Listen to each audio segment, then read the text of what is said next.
In this tutorial, I'll show you how to use geometry nodes with curve and instance nodes. This is similar to how we use a curve and an array modifier to instance a mesh on a curve. The basic idea is to instance an original mesh on a curve, and that can be done easily by using the geometry nodes. Here are the full nodes.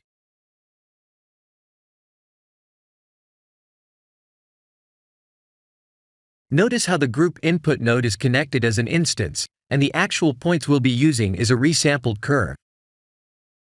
The meshes are being rotated and scaled randomly, and the basic curve shape in this example is going to be an arc.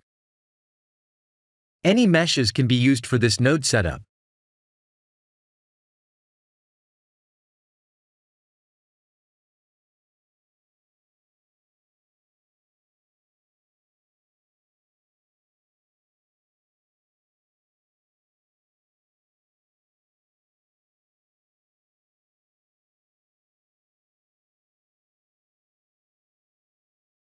The group input node as an instance on points instance node is how we instance the original mesh in geometry nodes.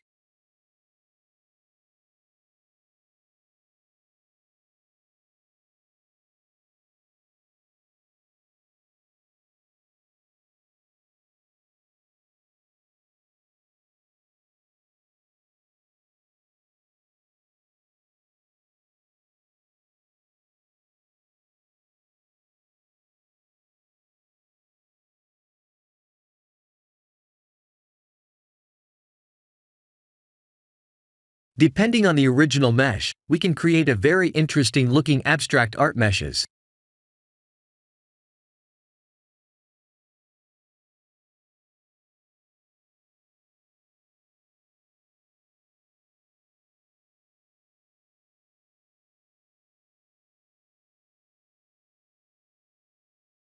We can certainly use other curve primitive nodes.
This is the end of the tutorial. Thank you for watching.